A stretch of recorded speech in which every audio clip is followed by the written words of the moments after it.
Welcome back, everyone. Today we have a special guest. He is a dear friend of mine. He is an actor-engineer hybrid, one of my favorite guys in the world. Completely hilarious. Is a very mindful person, not like my other friends. And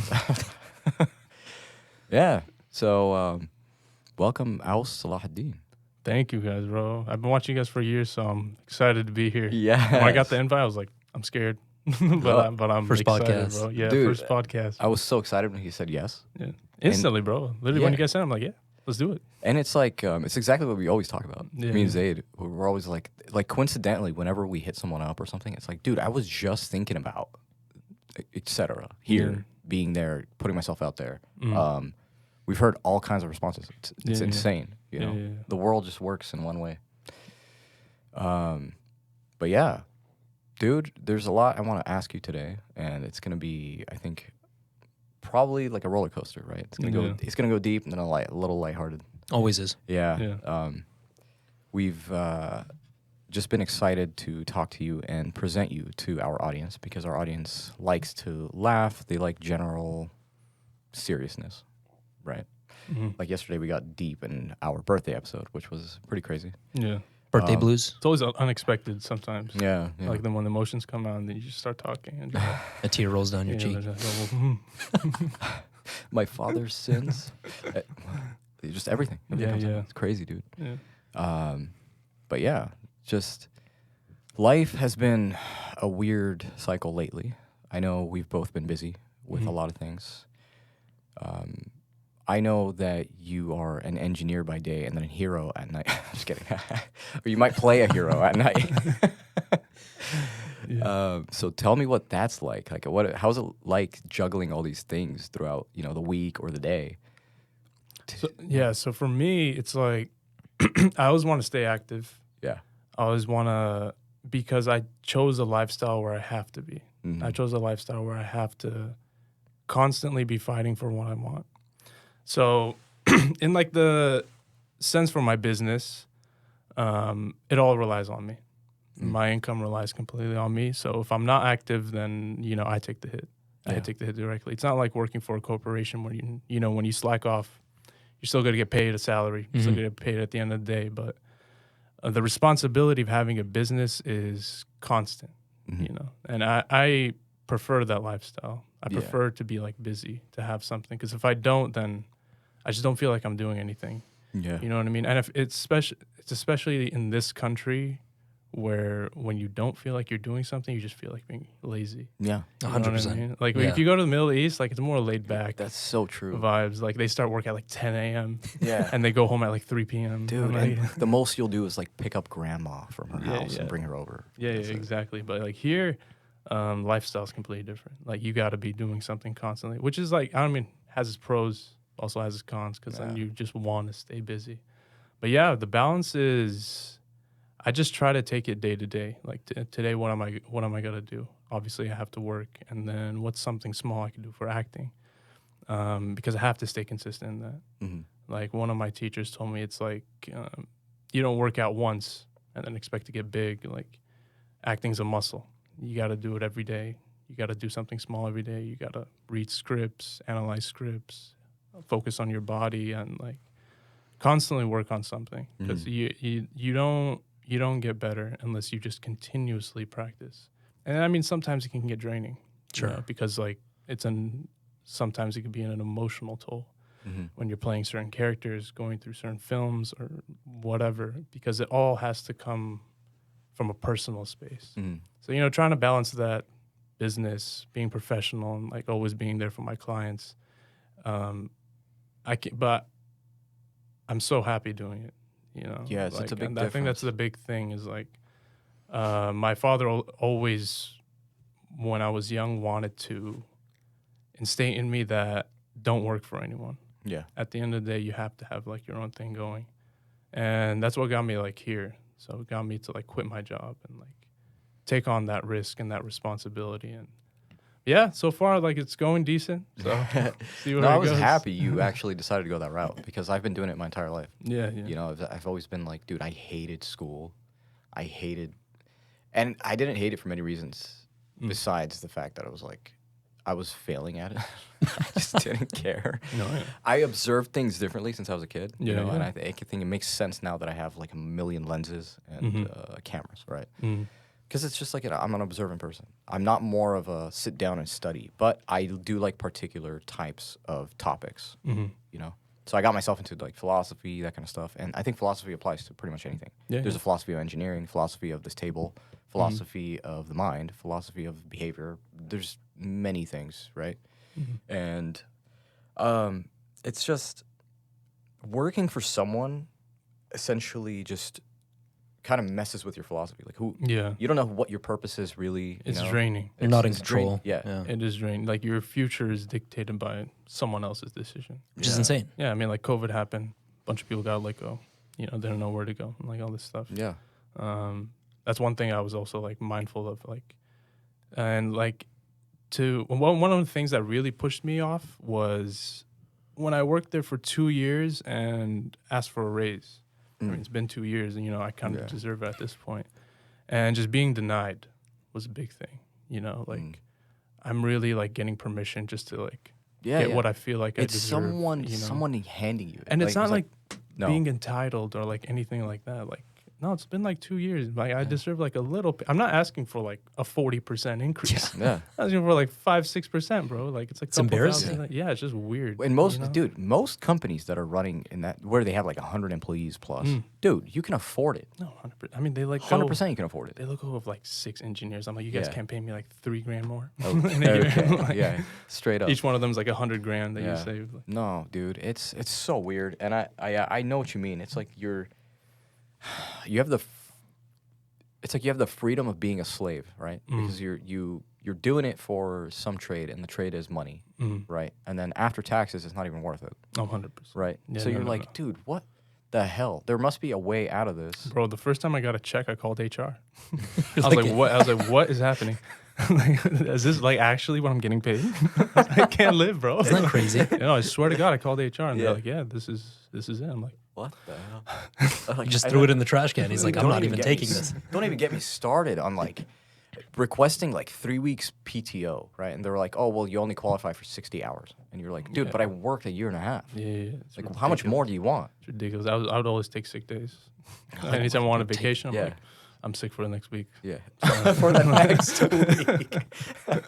Also, I'm sick February 4th. It's just like- Sometime around there, wherever plans fall.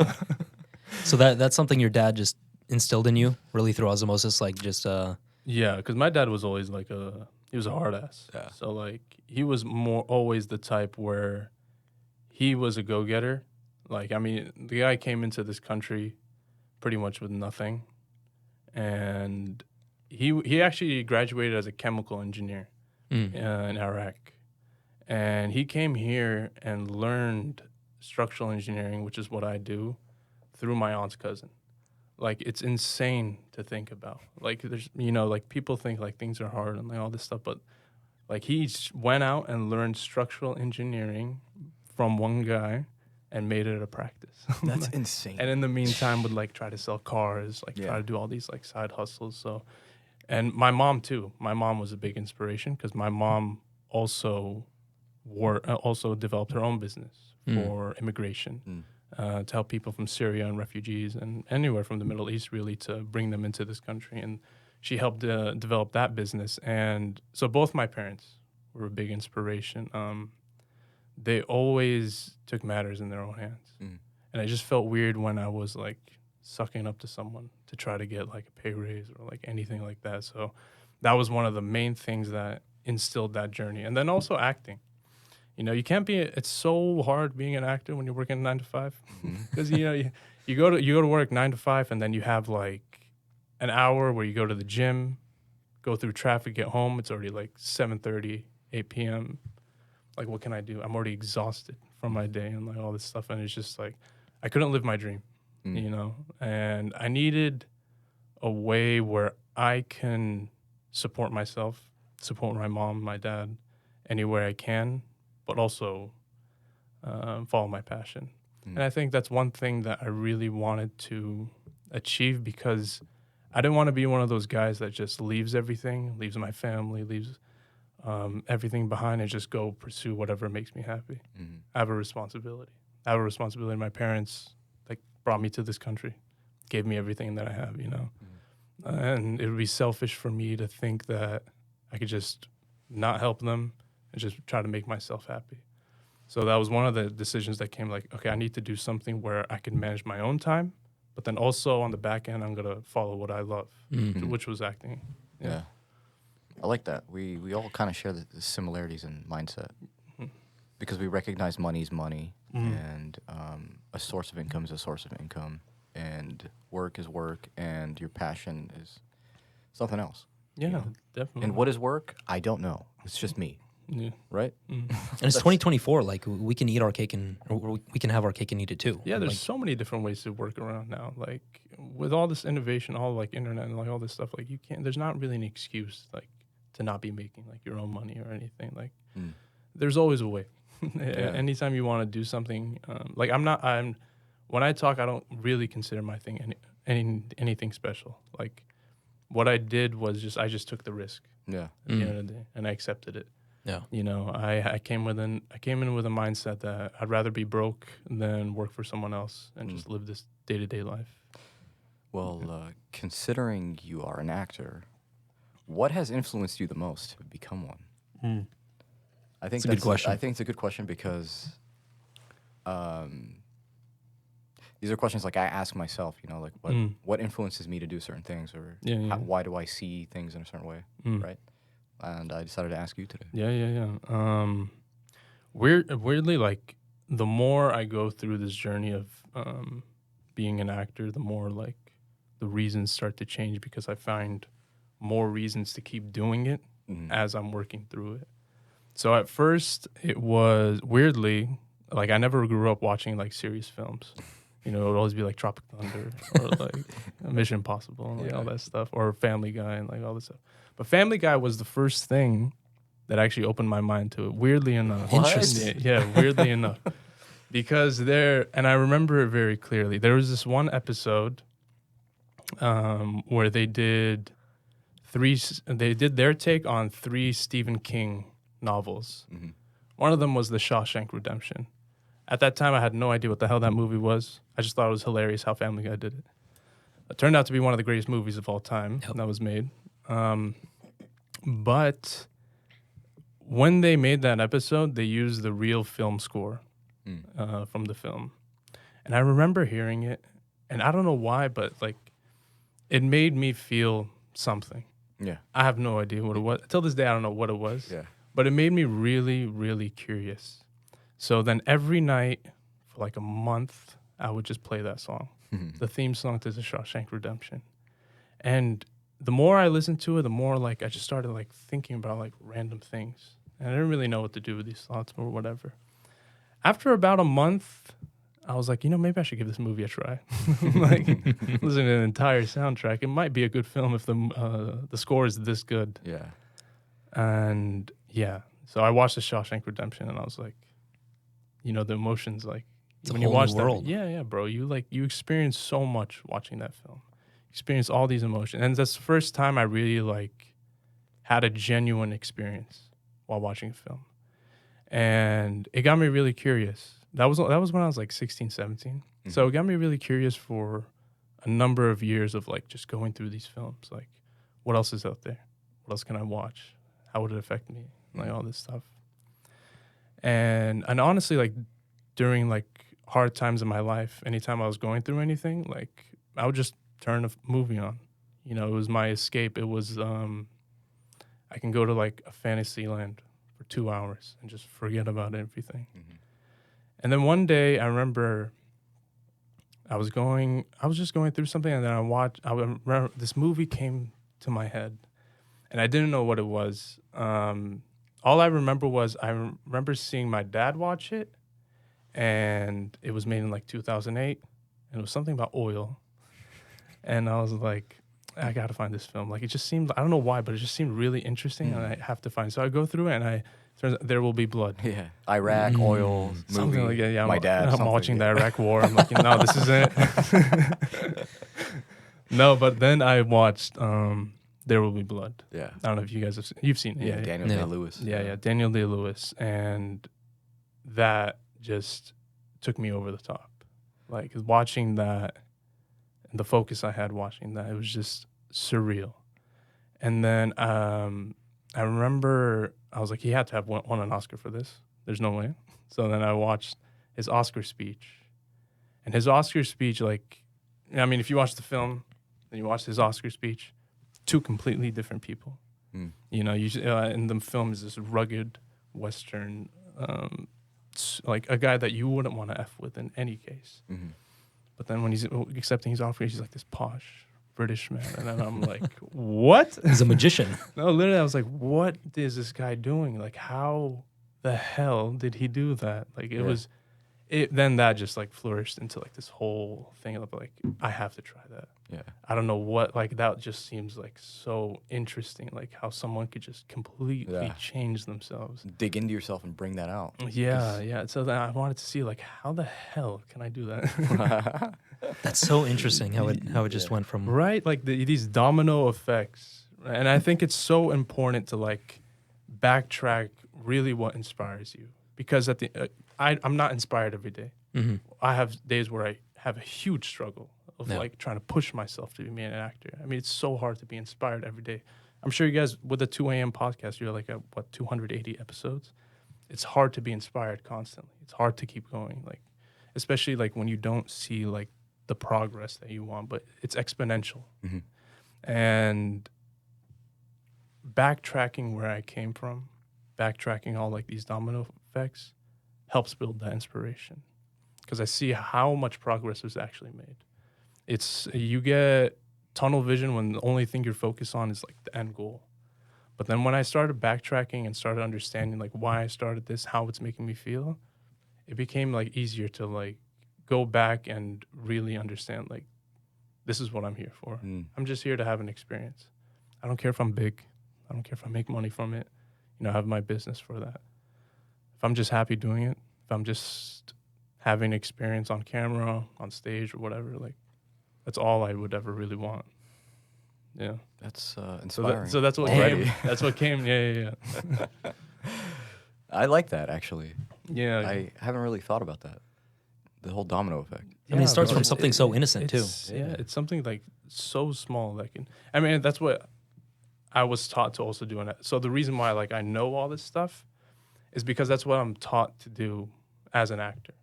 Like every word being used in a script, every decision being made, I have to find a reason for it. And in order to find a reason for it in the character, you have to understand how you operate, how you got to the places that you got to, why you have certain relationships in your life with certain people, how these things make you feel. And you have to do it for yourself in order to play any character. And then that's what instilled like all this backtrack in my life, because I wanted to make everything that I worked on just honest and personal, because that's what it takes for me to have an experience. Mm-hmm. I have to personalize my work. I have to attach whatever this character is going through to something in my life so I could have that emotional experience, so it can just come out naturally. Mm-hmm. I gotta try to like force a tear. Yeah. It's dishonest, you know. But when you honestly like understand yourself, and I mean, no one fully understands himself, but it's the attempt. And that attempt just makes you like so cognitively aware of how far you've come, of the relationships that you have. Why am I like this in certain situations? Why do I? And then you just become like constantly thinking about these things, which is a good thing. Sometimes it can be bad. Sometimes I'm up at night. But yeah. That's it plays a lot on the vulnerability strings for sure, you know, and being comfortable with that, because obviously on a set you're in front of 100 people, so you know, getting over that is a big deal usually. Yeah, you just ignore them, honestly. Like I see that a lot. stage, You know, I I try to direct. I don't look in the crowd.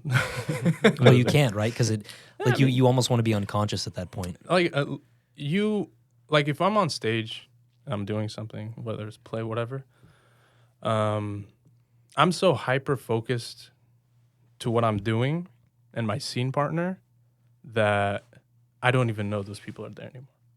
Yeah, flow state. And that's how you have to like think like, and also like I used to have stage fright. Everyone still has stage fright. Like it's nerve wracking to get up in front of 100 people and like do something.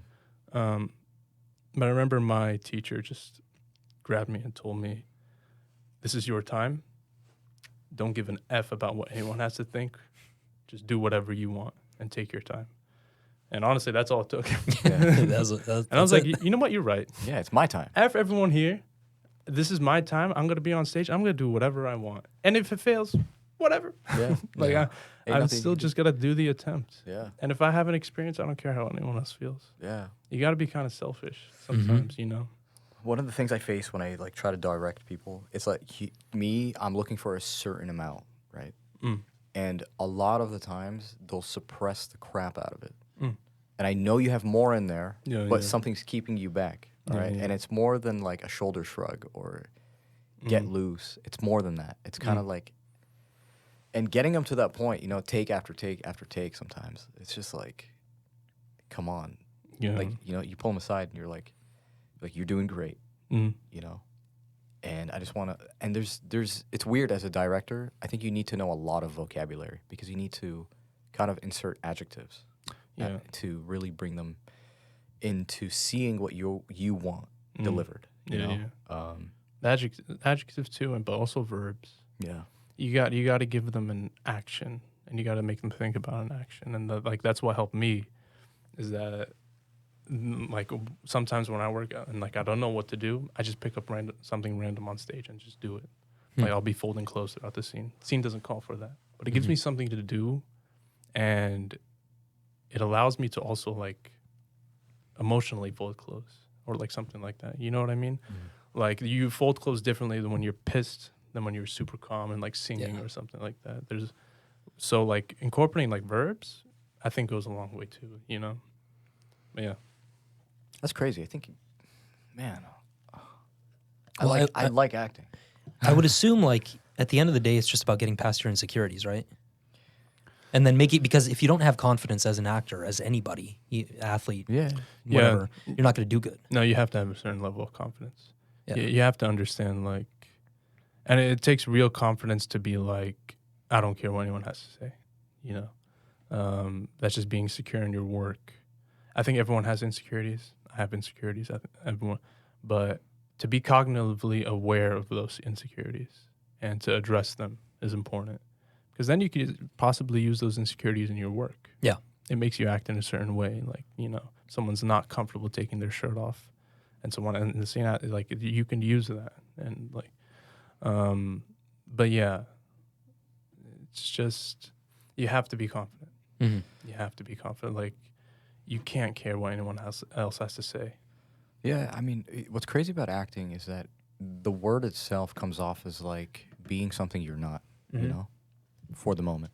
And that's what I thought at first. But it's not true, because the way acting has been to me lately, at least, is that you have to have experienced as much as possible in the normal life to be able to translate that. You know, 100%. So like when you were saying folding a shirt, angry versus chill, you have to know, you have to recognize the day you were chill, so you know exactly how you felt. You know exactly. what I mean? It has to be personal. Like, I mean, maybe there's other techniques. Don't get me wrong. Other people work in different ways. I believe, I forget her name, but she more calls for like an imaginary type experience where like you're at a grave or something like that. You imagine that's your mother in the grave, and it works for some people, you know. Then they can have an emotional experience when they're looking at the grave and they're imagining that's their mom in the grave or whatever it is. I can't work like that. I've tried like imaginary scenarios and tried to imagine this is me in this scenario. It just doesn't work for me. Yeah. For me, I had to be more personal. So like I played a scene, for example, where my wife got an abortion 6 months ago and never told me about it. Obviously, I don't know what that's like. Yeah. I never had a wife. I never had a girl go through an abortion. Thank God. Yeah, but what the scene was calling for, and what I felt like the character was feeling was in like this incredible disappointment because all he's ever wanted was a family. And she took that away from him. So he feels extremely betrayed. You know, like someone so close to you did something like that and never told you about it. Like, you got to feel betrayed.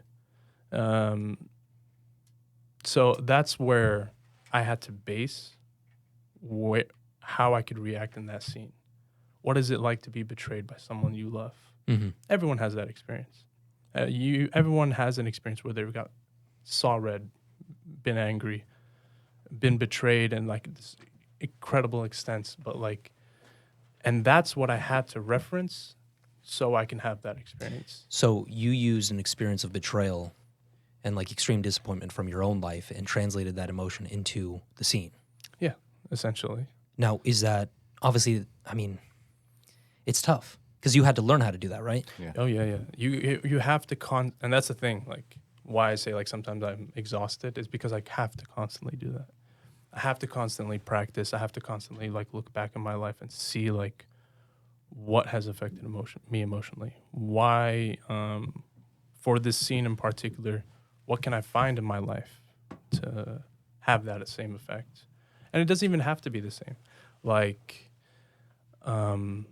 if that scene was calling for disappointment or anything, like I could just go back to being like, what it felt like to be punched in the face, by someone, you know, like having that incredible rage. Like it doesn't have to be like 1-to-1 translation. You could use whatever you want, essentially, as long as you feel like it works for the scene. So for you, let's focus on that specific like sub-skill within acting. Who is an actor that emulates that perfectly for you? Oh, Daniel Day-Lewis. Yeah, he's like, I don't know, he's the GOAT, to say the least. That guy is the GOAT, you know. Other guys, Michael Fassbender, I love. Who's the one guy from American Psycho? Oh, Christian Bale. Christian Bale. Yeah. I was thinking his name. I was thinking of his actual name. What's his face? Whatever. Yeah. Yeah, but Christian Patrick Bale. Yeah, he's amazing. Christian Bale. I love, and I don't try to copy anyone because what works for them doesn't mean it's going to work for you. What works for Daniel Day-Lewis doesn't mean it's going to work for me. But what I could appreciate about them is their dedication. And I like the idea of if my character does something, I'm going to go learn how to do that, essentially. It's just how I have fun with it. You know, if my character's in the military or whatever, like, I'm going to see how, like, someone in the military does their bed every morning. I'm going to see, like, what their routine is like, what they eat, what their training is like. It's something that I want to go through because you can essentially, like, be in character while working through these things. And you find these small things that, like, you can really work with. And you can find these, like, little behaviors that you could also implement. You know what I mean? So, yeah, Daniel Day-Lewis does that to an extreme extent. And I appreciate that because I like going to extremes. Some people, like, he, from what I understand, more so to, like, takes his work home. Like, he is that character for the months. Which is so interesting because I've heard of many actors who basically, like, become the part for however long the movie is filmed. Yeah. Which is insane to me. So when they go home and they're not filming the movie, they actually stick within the role? Yeah. Like, they would try to eat like them. They would try to have these behaviors. Obviously, there's always certain limitations that you have to instill because, like, you have a real life at the end of the day. I'm not going to, like, disregard my mom because my character doesn't have a mom or something like that. We're not talking to you for 3 months now. hell no. But, yeah, and everyone has their own boundaries. True. And you find your own boundaries. You find what works for you. And, yeah, you take it from there. And it's just a fun experience at the end of the day. I have fun, like, finding these behaviors. I played a shoemaker. I learned how to make a shoe. Yeah. You know? Like, and I just had fun doing it. So. That's crazy. That's freaking awesome, dude. Mm-hmm. For me, the words or the keywords that come out usually from practicing acting in general is in your daily life, you'll start to have more mindfulness, gratefulness, and stillness. Yeah. right? So 100%. your entire interactions with people just start to change. Mhm. And yeah, it's I like what acting can do to a person. Yeah, emotional intelligence is huge. Mm. You just you become emotionally intelligent because you have to understand how you work, essentially, and what affects you, like why you act in certain ways. And it transitions to life. You know, it made me more calm as a person. It made me less reactive. Strange, because like acting, you want to be like super. But Yeah. like in real life, I could understand like, oh, I don't need to be like, I don't need to waste my energy on this. You know, I can handle this better because I understand how it works now. I understand what I'm thinking. I understand what I'm feeling, and I don't have to just let those emotions out. I can just think about it, contemplate, and then deal with it in a better way. You know. Mm-hmm. So you have to. Everyone. I mean, everyone should have a level of emotional intelligence. Radically throwing out your emotions, first of all, just tires you out Yeah. more than anyone else. You know, and it doesn't never really does good. I don't think, unless like it's called for. Obviously, someone hits my mom. Oh hell no! I'm gonna knock him out. Like Shit's going That's down. the only response to have. Like, You better be the only. you're not gonna be like, what am I gonna cognitively think about this? Maybe I can make peace with them. God, dude. No, you beat his ass. Beat his ass. So Beat his funny, ass. dude.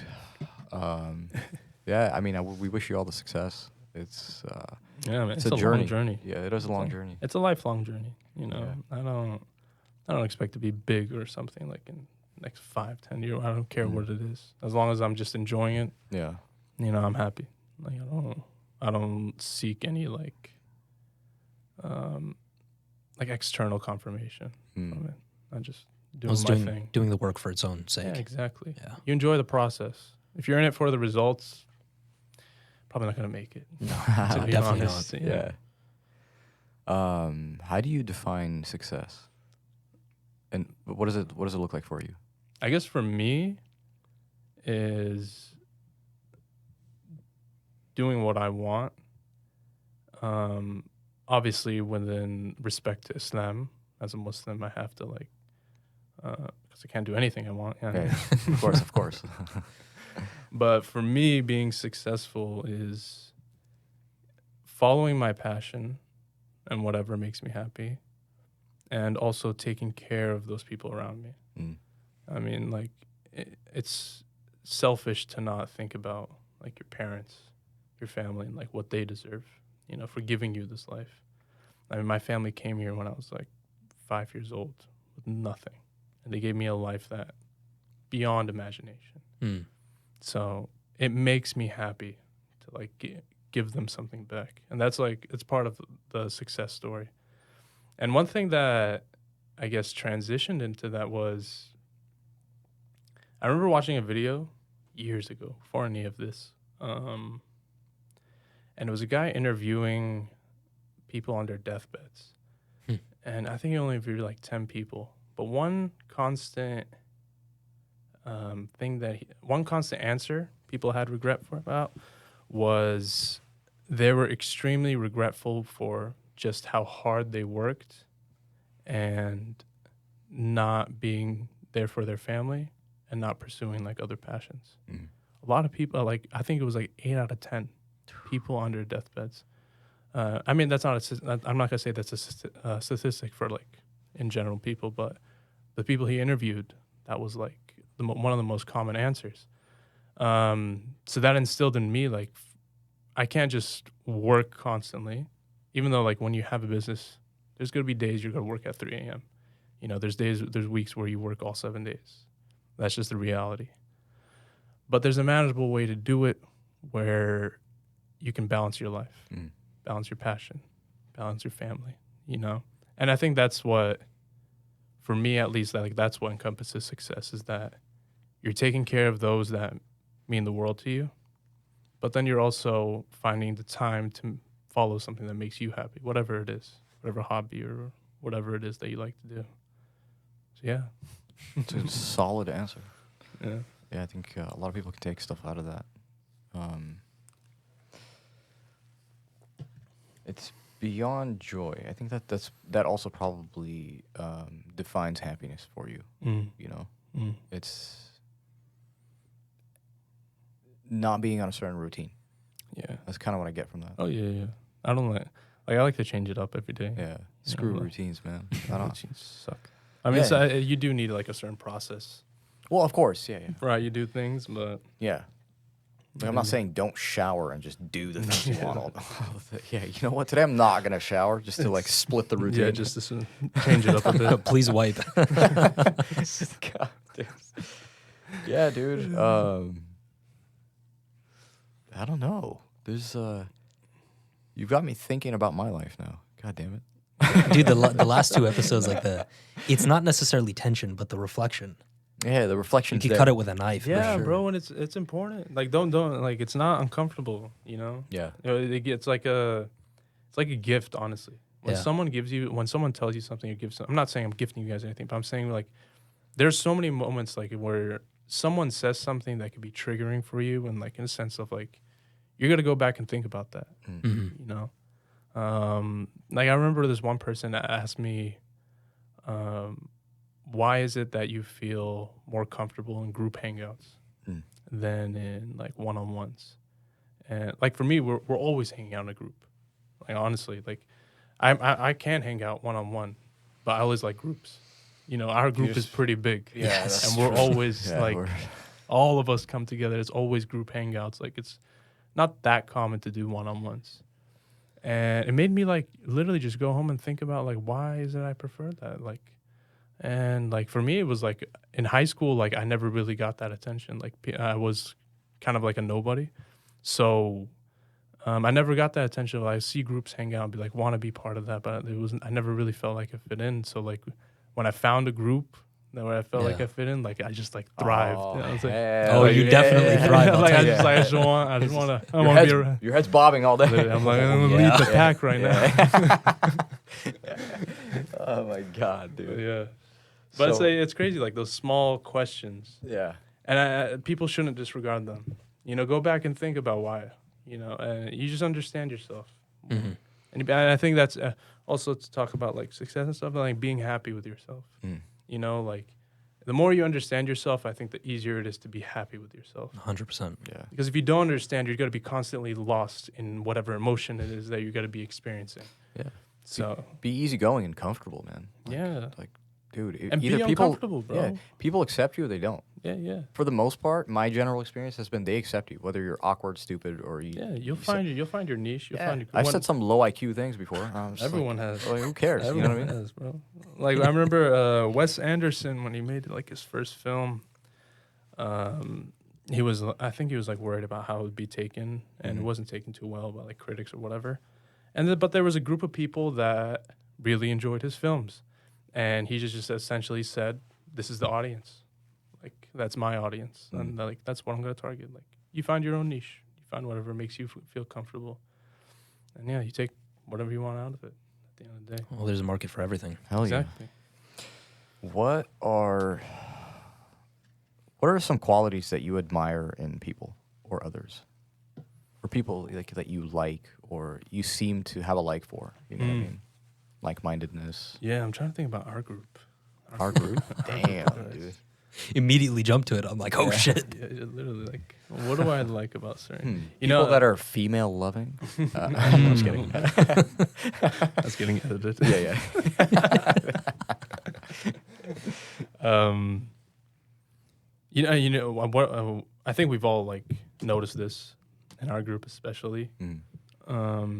There's a quality of brotherhood that we have that is extremely hard to find. Yeah. Like, you know, anytime I meet people like outside our community, outside our circle, like, it's really hard to find that brotherhood. Like anyone in our group, bro, if he was going through something, you know damn well the group is gonna jump in and be like, "Do you need anything? Yeah. We'll be there for you. Like, we'll do any." That brotherhood, like, you just feel so comfortable too. You know what I mean? Anytime we hang out, everyone's an idiot, like, including myself. But it's because we have that brotherhood, and I think that's irreplaceable. Like, it's so hard to find. And the crazy part is we're like a group of what, 30 guys now. All have like Yeah. this kind of brotherhood. Dude, it's connection, crazy. You know? And everyone's different in their own way. Yeah. So it makes the group unique. You know? Yeah, exactly. And like everyone kind of just accepts everyone. Yeah. You know, no one takes anything too seriously. I mean, because we all know our boundaries. Like, I'm not gonna talk about someone's mom. Like, Of course. What the hell? Like everyone knows their boundaries. I mean, weirdly enough, you know, like Western culture, like I've seen people like talk about other people's sisters and like make comments about to the brother to like It's your insane, homie about yeah. his sister and like stuff like that. It's like, no, we don't do that kind of shit. Yeah, Like, and yeah. that's never gonna happen in like our type of group. So everyone knows their God, boundaries. yeah. So yeah, like the quality of like knowing your boundary, everyone knows their boundaries, and it's just like that brotherhood, irreplaceable. Bro. Undefeated, yeah. You can't. It's so hard to find nowadays. Like, It's extremely rare. and we grew up. My- we that- were lucky enough to grow up with it. Like, Dude, that's truly. always been my question. Like, how rare is it in the society we live in today to find that in other Incredibly. people? Incredibly. It's as rare as rare bird. I don't think I've. It's Very weird true. sponsor. And Shout out to Bears insert. Because I don't think I've ever found it in other people. Oh yeah. Maybe like a group of 2 or 3 guys, but No, 100%. Like even working in Hollywood, like yeah, everyone's nice. Everyone's like, everyone's really cool. Everyone's really honestly, the acting community is super supportive, and that's what I really love about that community. Is that it is a group of people that are like super supportive, but at the same time, like I don't find that brotherhood Yeah. as I do with you guys, and I don't need it. You know, everyone as long as I just respect other people, they're still friends and all this stuff. But like that brotherhood that I have with you guys, like Yeah. it's irreplaceable. Like I don't and I don't need it from like anywhere Yeah. else. Like you already have it here with luckily almost 30 guys, like we said. Like it's Yeah. insane. plenty to go through. There's Yeah. some like insulting motivation too by like Amar, for example. Oh my Like God. Amar, This Amar's guy, been on man. here before. No, yeah, Amar But- would literally text me like, "You fat piece of shit." Yeah, and go then you- work out. Yeah, I'm like, and all you're right, okay, my bad. yeah, I need that today. I need some fat shaming in my life. The hell is this, dude? I remember like Alice Like- was like, "Yo, let's get pizza today or something from somewhere fancy." Yeah, he's like, And Amar's like, "No, you should go to the gym, you fat." ass." Yeah, I and was I'm like, "Dude, fuck. I And was I'm- like, yeah, I need that. yeah, dude, where's Alice at the gym, bro?" Kind of wish we had more of it. To And be there's no honest. offense, honestly. Like, there's Yeah. no offense like between guys. Like, It's just we talking know we'll like get that. triggered by it. You know? Yeah, So yeah. we're like, that doesn't really matter. I Like, am not fat. that's And- one thing too. Like, no one really takes offense. Yeah. And like, we talk a lot of shit. Oh, Yeah, so we much. do. And ZAID, my dog. Like, everyone talks shit on each other. Like Mo's sleeping all the time. It's crazy. yeah, but sleeping a lot, bro. He really isn't, but it's just that's the joke. Yeah. That's just Yeah. Dang, dude. Well, yeah, it's been a lovely time. I hope you come back on the show. Hell yeah. Oh, most bro. definitely. Yeah, if you guys ever want me to come Yeah. on again, bro, I'm For more than sure. willing. It's fun. Yeah, we're gonna have 2 or 3 more guys join us, Yeah, like in yeah. the same sitting as well. So we're planning to probably have Ibs and Amar at the same time as well. Oh, that's sick. Probably do a bunch. Yeah, I was just about to ask if you guys do more than one guest at a time. yeah, we do. Oh, we're gonna start incorporating it. Mm. Honestly, I think it'll give a different kind of vibe too. That'd be sick. Yeah. Yeah. It'll be a fun conversation. Anyway, ladies and gentlemen, Mr. Aws Salahaldin, you can follow him on Instagram at Aws.Salahaldin. No, Or just is it- Aws Salahaldin. Oh, okay, at Aws Salahaldin. I'll link it in the description below. Do not worry about it. Go ahead and follow him. He is awesome. Don't Thank you, forget. guys. Yeah, of course. Thank you. Of course. Thank you. Do not forget to follow us, too, at the 2 a.m. Podcast. If you haven't already, we are on YouTube at the 2 a.m. Podcast, on Twitter at 2 a.m. Pod, and we're on Spotify, Apple Podcasts, and all major streaming platforms. Don't forget to support us by using any of our affiliate or sponsor links in the description. Use code 2am to save. And until next time, guys, we will catch you Peace. later.